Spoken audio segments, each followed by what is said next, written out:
Today, our guest is Dallas Knight with Skull Games. We will be talking with Dallas about the mission and work of Skull Games, how trafficking is happening everywhere in the United States, and how we can all stop talking and start doing simple actions to combat human trafficking in our own communities. Join us today with Dallas Knight.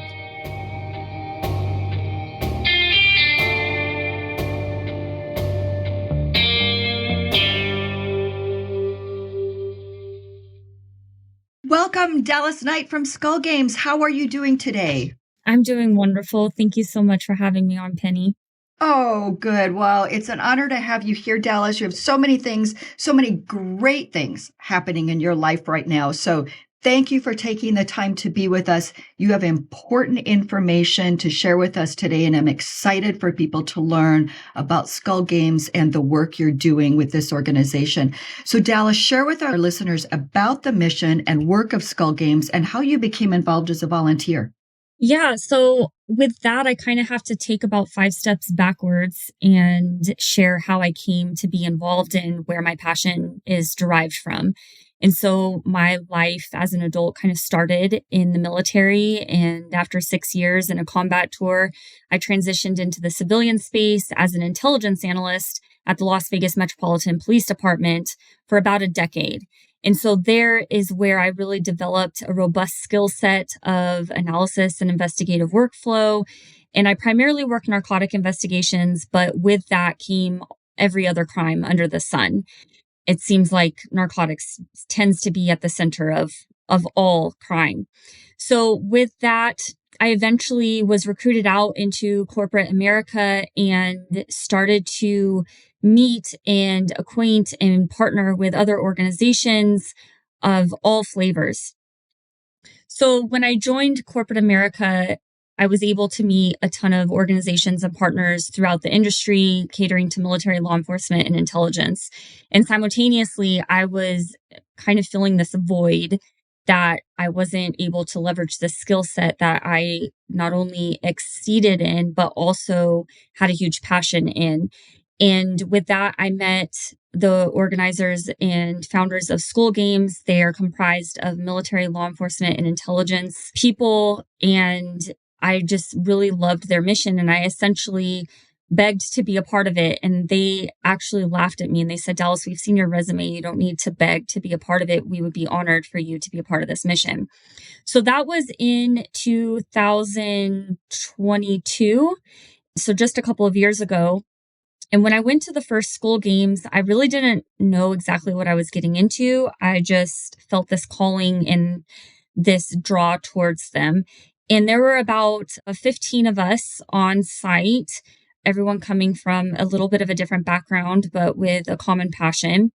Some survivors that were there that had come full circle, done their healing, and were now hunting and helping us to find and identify victims and those that were controlling them.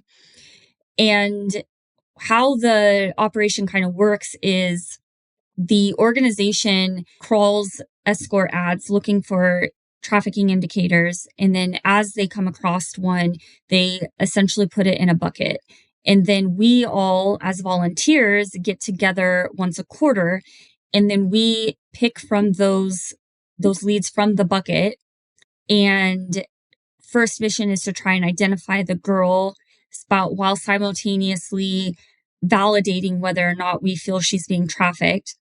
And then once we've said, yeah, we believe very strongly she's being trafficked and we identify her, a lot of times we may be able to identify who's controlling her or other women who are associated with her that may also be being trafficked.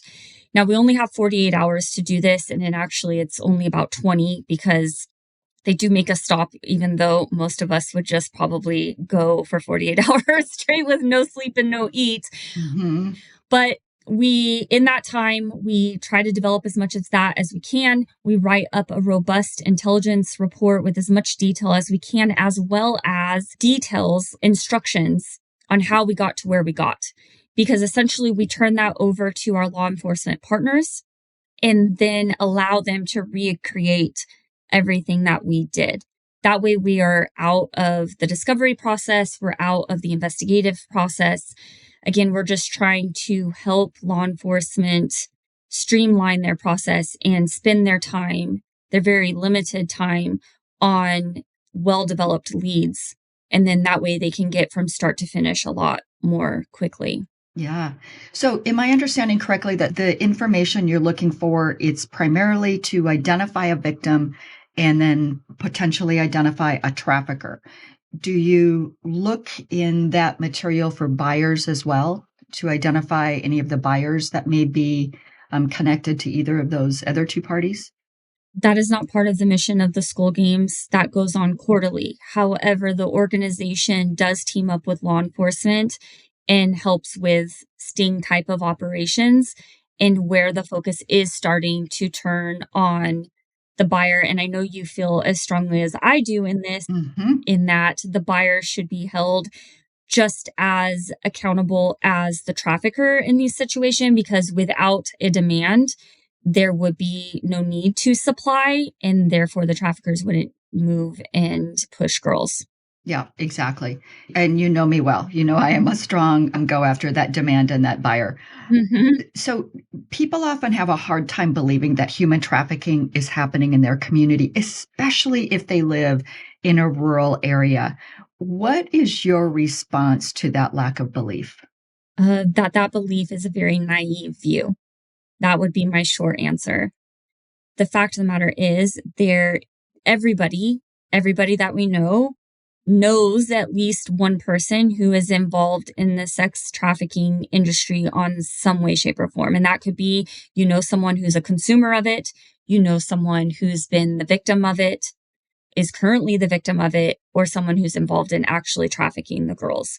And that is a sad reality, but it is the reality. And these people are, not what is often portrayed in Hollywood productions. They are your normal Joe Schmoes that live next door. They're your dentist. They work at the grocery store. They're an electrician.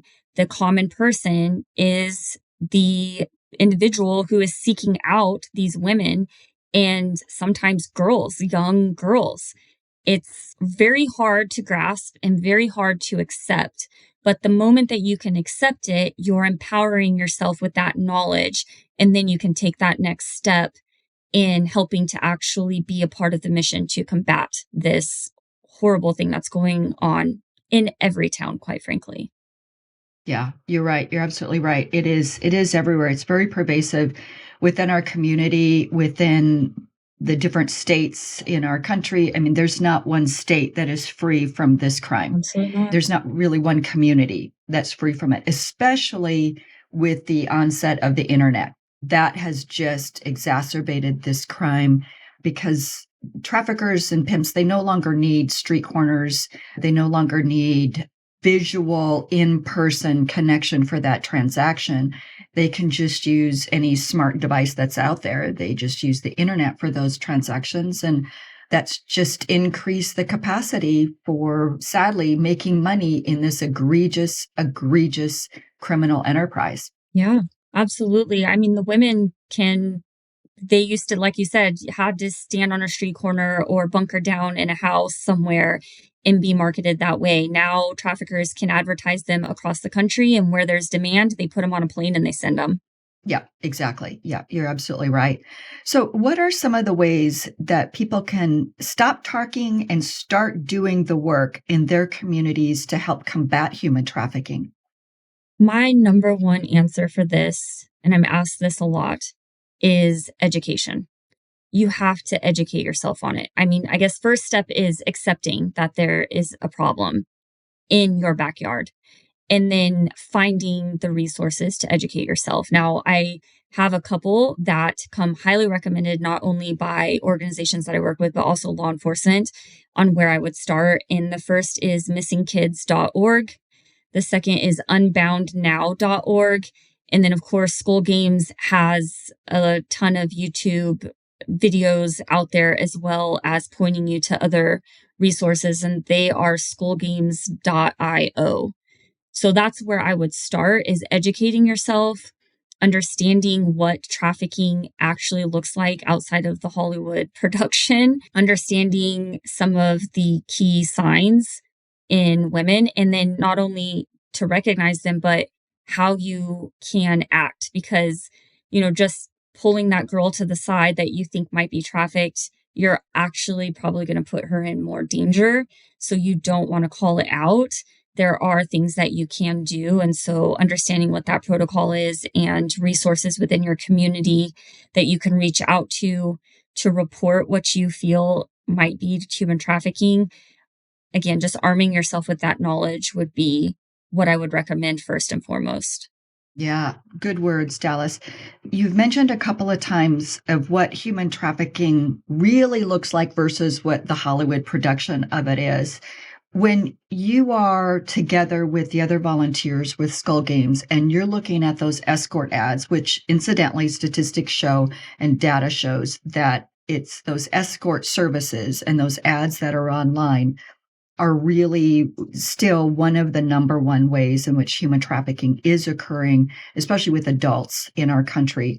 Number two has become pornography. Do you at Skull Games see the connection between those escort ads and pornography? Are you seeing that connection? Or when you're looking at those escort ads, what are the things that are drawing attention to all of you that said, we're going to pull this thread a little bit more to identify if a victim is potentially being trafficked?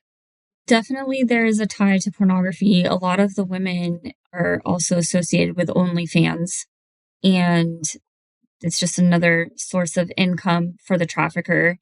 We have some task force officers on the team that have UC accounts within OnlyFans, so we can exploit that. And a lot of times we're sadly able to identify the trafficker because they're in some of those videos and the shots, not to get too graphic, but the shots are from like his view, his perspective, and he shows everything basically from the chest down. And a lot of times you can see tattoos that will help you identify him based on other associations that she may have on her social media.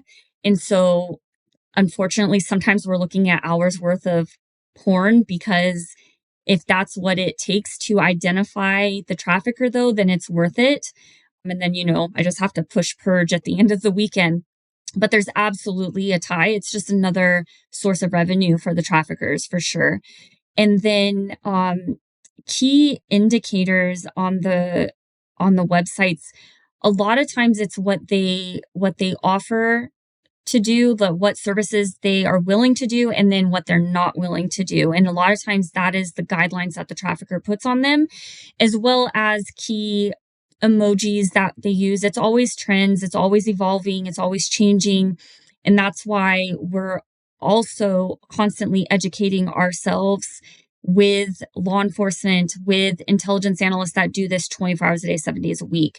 So it's a growing process. I dive into this once every quarter, and a lot may have changed in the last 3 months. So Skull Games also prepares the volunteers in the weeks leading up to it. Actually, right now we're doing it every Thursday, preparing for the April Skull Games, just providing education regarding any new trends, new things that we're seeing, language, verbiage, things of that nature. Yeah, organizations like Skull Games and the technology that you use is critical and try to help people understand why organizations like Skull Games are so important in this fight against human trafficking. As we all know, public safety services in the United States, that's are paid for by tax dollars. And, most people don't want their taxes to raise. And criminal enterprises, they seem to have just unlimited funds coming in because those buyers are buying like crazy. But US government, it's the most highly regulated industry in our country. And so government, which would be law enforcement here, there's boxes and boundaries within which they can work. People always think, oh, government's spying on your phone. Well, actually, it's mostly the criminal enterprises or big tech, big tech, which has very little boxes and boundaries that they have to fit into. They have very little reining them in. We have very few laws that actually oversee the massive, massive growth of big tech. And it's organizations like Skull Games that can come in with resources that the government may not have funding for can come in and really identify those changes. You have many more volunteers than the United States government has. And so you're able to get in there and actually see what those changes are and provide the information to law enforcement that those emojis are language. So this is what this emoji means right now. This is what this new emoji means, because emojis are language. And it's one of the reasons why organizations, I mean, there's so many reasons why organizations like Skull Games are important, but the work that you do to be able to come alongside law enforcement, not do the work of law enforcement, but come alongside law enforcement and hopefully increase their ability to have a greater outreach to find those victims and the the criminal enterprises. Yeah, that's absolutely the goal. And great point. We are not replacing law enforcement by any means. We're just helping them be more productive with the limited time and resources that they have by pointing them to a lead that's worth their time.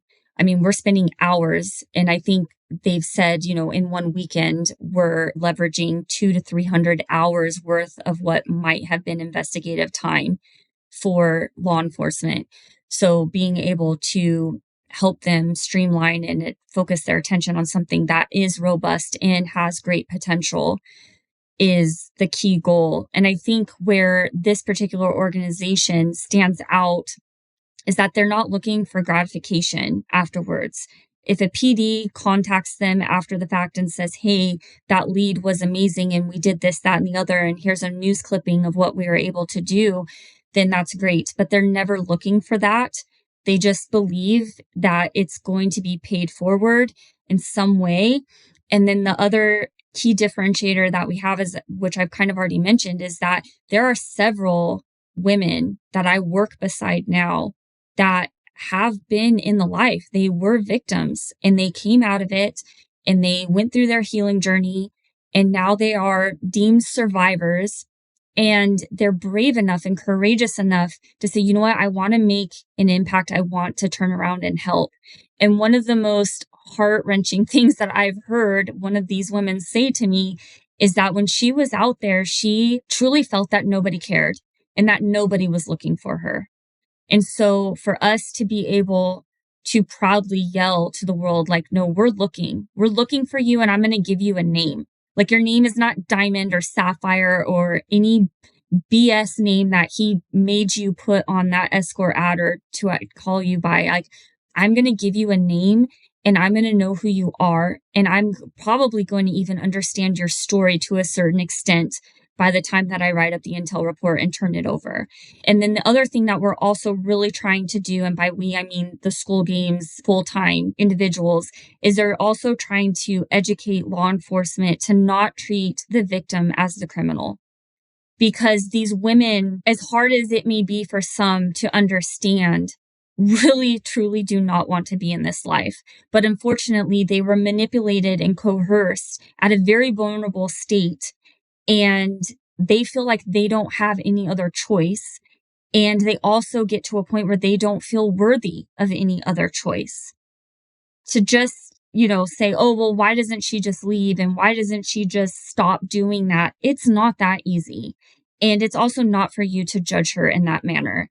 So to have a little compassion and to understand that they're doing the best with what they know, and not treat them like a criminal, but rather to have some empathy and to help them get out of the life, is an incredible thing that Skull Games is not only trying to educate on, but also, again, comes full circle and allows these women to be empowered to go and help other women that were once in their situation. Yeah, amen, Dallas. We speak about that so much within our task force, and you're a member of our task force, and you know that that's one of the areas that we're fighting, is to get those laws changed, that victims of human trafficking no longer are criminalized. And that's sadly something that we're having to take up state to state, but hopefully at the federal level. Trafficking Victim Survivors Act, hopefully we can get that changed at the federal level, but there's still state laws, and one of them being in our state that we both live in. We've got to get that law changed here in our own state. I'm so grateful that you brought that up. And one of the other things you shared that I thought was key you use the terminology deemed survivor. And one of the things that people don't often understand is the difference in terminology between a victim and a survivor. And with our task force, we use the legal language that identifies with the FBI because that's who's part of our task force. And they describe the difference between those two words, I think, more beautifully than I've ever heard. And one is that a victim has rights and the government has responsibilities to those victims' rights. And a victim is someone who, one, is either still being trafficked or is still connected to a legal case in some way. So the government still has responsibilities to the rights of that victim.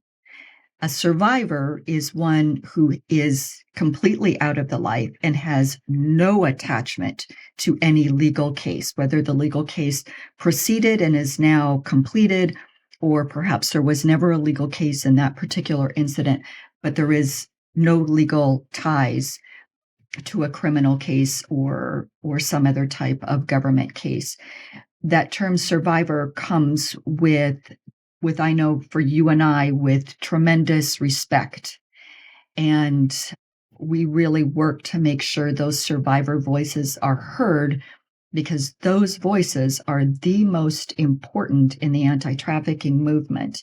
They're the best intel that we have. 1,000%. No one else is going to know what it is like on the inside but these survivors, and the courage that they have and showcase to not only raise their hand and say, I want out of this and make a decision, because ultimately it is a decision, and probably one of the hardest decisions they've ever made in their life is to step away from that and then heal and get to a point that they want to share their story. I bow down to them. I have so much respect and love for these women. I hold them on the highest. Yeah, I agree with you. And for some, it's not just a stepping away, it's literally a running for their lives. Yeah. And Yeah. and some have had to do pretty horrendous actions to break free. But Absolutely. yeah, Dallas, share with our listeners 3 to 4 signs of human trafficking you recommend people be aware of that they may be able to see, because not everyone needs to volunteer with Skull Games or with our task force. They Yeah. can be a community upstander right in their grocery store, Yep. at their coffee shop, while they're online, on social media. What are 3 to 4 signs of human trafficking that people can be looking for? Before I say these, I will say if you recognize any of these signs, do not approach this girl and go educate yourself on what you should do and the points of contacts that you should leverage if you do notice these signs. Approaching the girl will be the worst thing that you can do. You're going to put her in more danger. So I'll lead with that. But first of all, if she's avoiding eye contact in any way and just seems, a little scared, that's going to be a red flag. And then if she feels scripted or rehearsed or very vague in any answers that she has, or unsure how to answer because she's not necessarily used to answering for herself. And then another visual is any type of branding. So a lot of times the traffickers will brand their girls. Typically it's with their name, and typically it's in a well seen place. It's on their face, it's on their chest, it's usually large. Again, it could be her trafficker, it could be her son. So these are indicators, not 100% she's being trafficked. And then online, typically you'll notice a drastic change in behavior and appearance. So I've seen girls and women go from one day, dressing and talking a certain way to the very next day dressing completely different and talking about, oh, I'm going to get my money. And it's like money motivated and they're flaunting their designer things. And you're like, well, I'm pretty sure you don't have the job to accommodate, having a Louis Vuitton bag. So things of that nature, they are again indicators. And at the end of the day, I would trust your intuition. If your gut says this girl is probably in danger, then you're probably right. And again, make the phone call, visit the website, do not approach her, write down as much detail as you can or recall as much detail as you can. What does she look like? What is she wearing? What vehicle is she getting into? Who is with her? How she was acting, how tall she is, how much she weighs. I would try to recall as much detail as you possibly can and then report that information to the appropriate resource within your community. And that is the best thing that you can do. Yeah, absolutely. Thank you, Dallas. And then we also share on our website at yhttf.org, as well as on this podcast, the phone numbers to call.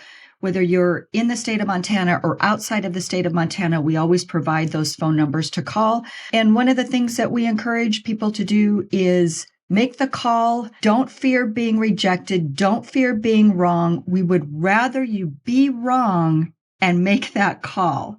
We'd rather you be wrong. Law enforcement would rather you be wrong and make that call.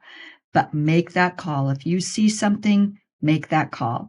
That could be the life-saving change to another human being.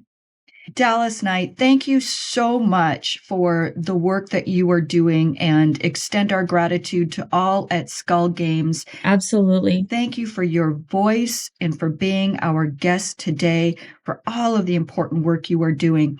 And we will have the information on the topics discussed today. And you gave out some links to different websites. We'll have those on our website. We'll have those attached to the podcast information as well. So look at our website at yhttf.org. Again, Dallas, thank you for joining us today. Thank you to Skull Games. And to our listeners, thank you for listening, and thank you for sharing this journey with us. Join us next week when our guest will be Heather Estes from the Worthy Ranch.